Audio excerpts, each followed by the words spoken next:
Hello, everybody, and welcome to the International Cricket Network ICN 360. Here's your host Yash Khandor with the report card for the T20 series between India and England in Ahmedabad in 2021.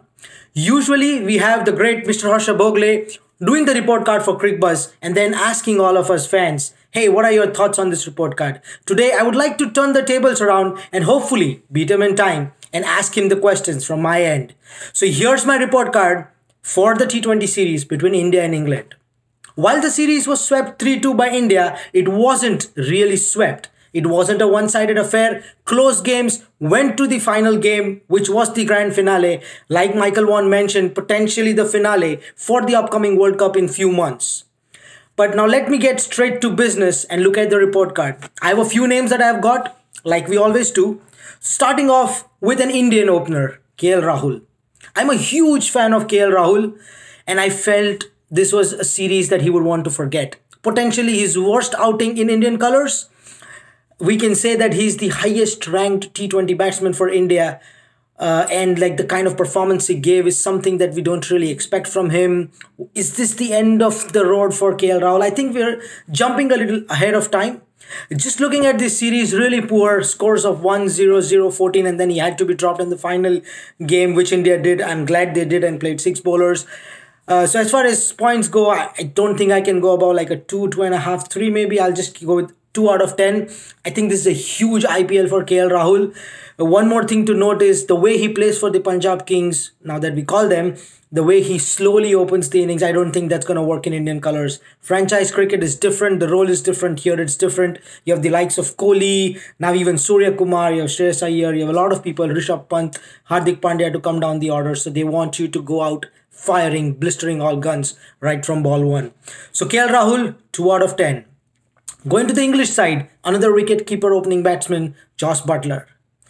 Well, as far as Josh Butler goes, we remember the 83 not out. We also remember the runs he scored today in the final T20I. A quick-fire 50 of 30 balls.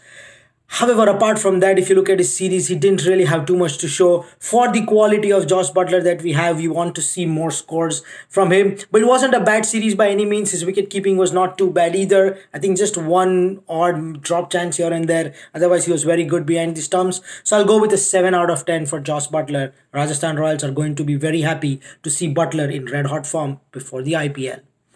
Coming to India again, Rohit Sharma. I know he did not play the first 2 games, but the reason I'm covering him is because the amount of impact Rohit Sharma brings to this game. Now, in addition to his batting, we're also talking about captainship. We'll keep a separate video for discussing captainship, Virat versus Rohit and how it works. But we saw Rohit being a lot more in the ears of Virat Kohli in this series. And I think that's a very positive sign for all of us. For all the bullshit that we heard about a rift between Kohli and Rohit Sharma, I think all of that has been put to rest. The Rohit Sharma, the batsman, the first 2 games, he looked out of touch, obviously, because he hadn't played for a while. He played test match cricket, but white ball cricket is different. And he was tested by the likes of Archer and Wood, who were phenomenal. But today's game, the final T20, outwalked Rohit along with Virat Kohli, and we saw the sublime Rohit Sharma. So for Rohit Sharma, I'll still go with a 7 on 10 because you rate Rohit Sharma based on what Rohit Sharma standards are. But just for that one innings, I'll bump him up to a 7 instead of a 6.5. But yeah, a lot of positives here, and Mumbai Indians are going to be very happy after what he did today. Coming to the England side, English captain Eoin Morgan. Again, for the likes of Morgan, you expect him to deliver more often than not. I think the stage was set for him even today when he came out to bat. I know a few wickets back-to-back, but I think the stage was set. A couple of other games as well. From a batting perspective, a series that Eoin Morgan would really want to forget. Captaincy-wise, he was good. He's always been good. He's somebody who leads by example, but that's something he couldn't do it in this series. So a 5 out of 10 for me for Eoin Morgan. Coming to all-rounders, let's start with India, Hardik Pandya. This is very interesting, to be honest. Hardik Pandya is usually a batting all-rounder, so we rank him based on, the power hitting that he does and then adding the bowling dimension. This time it's the other way around. I was so keen to see how fit Hardik Pandya is to come out and bowl. And guess what? He didn't disappoint. He not only came out and bowled, he bowled 4 overs on he bowls like the full quota of 4 overs in this series throughout. He even opened the bowling and he gave like phenomenal figures of 4 for 16 with 2 wickets in the 4th T20. And even today, he went for runs early Remember, in the second over that he bowled, he went for a lot of runs, especially not backing up the excellent over from Bhuvaneshwar Kumar. But in his second spell, again, he was very good with the change of pace, using the short ball well. So very pleasing signs for India, seeing Hardik Pandya back and fit. I hope he keeps himself fit for the T20 World Cup and the Mumbai Indians don't overutilize him. As far as batting goes, he wasn't up to the mark. I don't know if we can say he wasn't up to the mark. He wasn't hitting it as cleanly as he does for the first 4 T20Is. But today he just proved his worth in gold. A quick fire 37, 39 of like 17 balls. That's what you want from Hardik Pandya. I'm glad he was promoted up the order and he delivered the goods. So for me, Hardik Pandya, 7.5. I'll go with 8 on 10 primarily for his bowling fitness. Coming to the English side, Ben Stokes. While Ben Stokes can do anything, can't he? He did scare India a little bit in the 4 T20I with the prowess that he has. He's been bowling well, he's been batting well, but I think there is not one instance I can remember in this series where you would be like, oh, Indians have been stoked. You usually get that expression with Ben Stokes. Even in the test series when they lost, that one spell from Ben Stokes in the last test match, even though England lost, we spoke about it because that's the amount of impact Ben Stokes brings to the table. So from a Ben Stokes level standard, I think it was more of a 6.5 to 7 out of 10. I'll go with 7 out of 10 in the series. Coming to the bowlers, I'm going to talk about them in pairs because they worked extremely well in pairs. Jofra Archer and Mark Wood for England, excellent, extraordinary. They redefined power play bowling in T20 cricket. You can't just come out and go boom, boom, boom against the likes of these. And they actually proved, especially Mark Wood proved, raw pace is something that nobody likes even in today's day and age. Be it any batsman, any bat, any format, any ball. Pace does do the trick. So for Jofra and Wood as a combination, apart from the final T20I where they got like blasted away, I think they were extraordinary. So I'll go with the 8 on 10. Coming to the Indian fast bowlers, I think there were two different varieties. I'm going to talk about Bhuvaneshwar Kumar first. I was extremely mighty impressed with Bhuvaneshwar Kumar coming back from an injury. A fun statistics for all you guys. In all the games that Bhuvaneshwar Kumar has bowled, whether India won or lost, he's not gone over 7.5 runs and over. What it means is the maximum he's given is 30 runs in his 4 overs, in a quota of 4 overs. I know in the first game he bowled only 2 overs for 15, but apart from that, he's bowled 4 overs in all the games and not given more than 30 runs. That's phenomenal considering the amount of runs that have been scored in this series. And he deservedly got the man of the match in the final game. So for me, Bhuvaneshwar Kumar coming back from an injury, being the spearhead, leading the attack from the front in the absence of Bumrah, Shami, Jadeja, everybody, I would say a 9 on 10. For Bhuvaneshwar Kumar. Shardul Thakur, the man who silently slits his way into the statistics. He's now the highest wicket taker in the tournament. He did go for runs. He naturally does go for runs, but he gives you the wickets. He bowls the difficult overs. In 2 games now back to back, he bowls those crucial overs where he got the crucial wickets of the set batsmen and turned the table around. I think, and he's also one of the finest cameo batsmen I've ever seen the Indian cricket has produced. Comes out, hits the ball from the very first delivery. And I think I'm mighty impressed with what I have seen.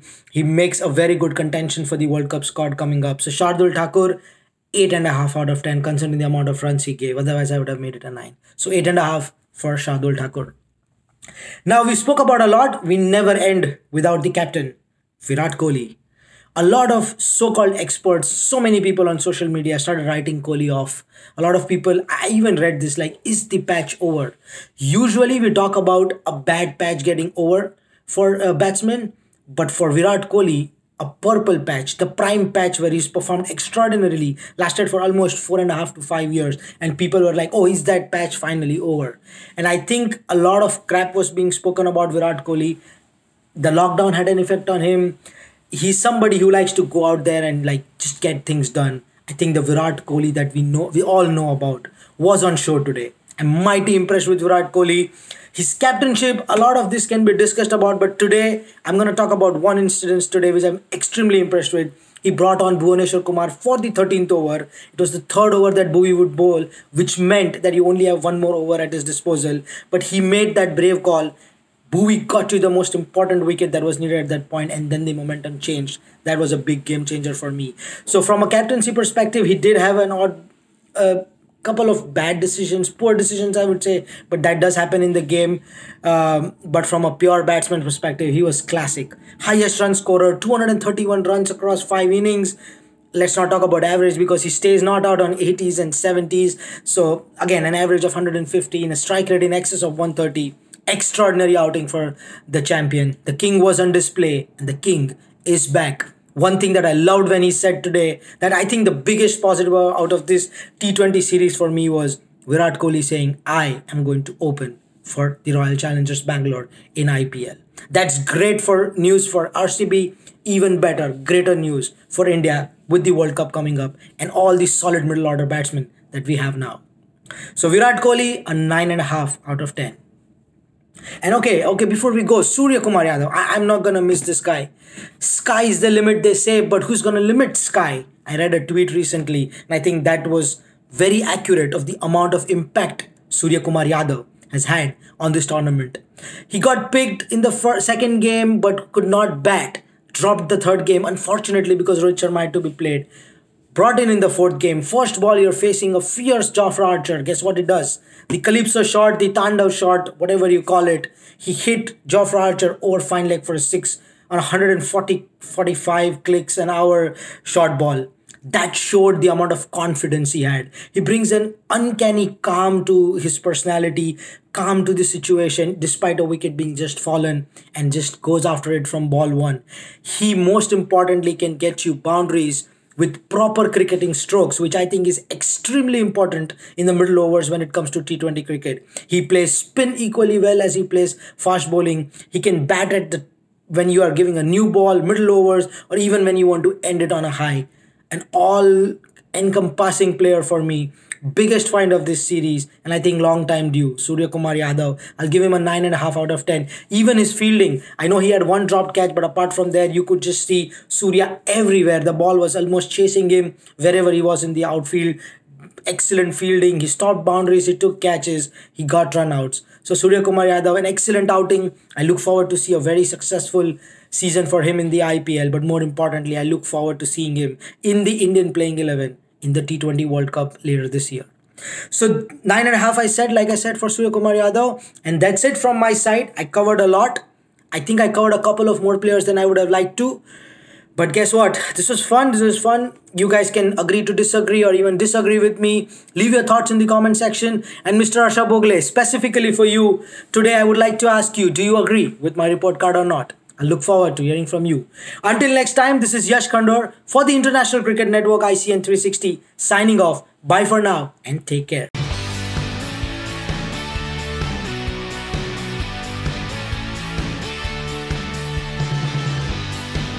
I think it would just be a good wicket. There's no grass on it, so there won't be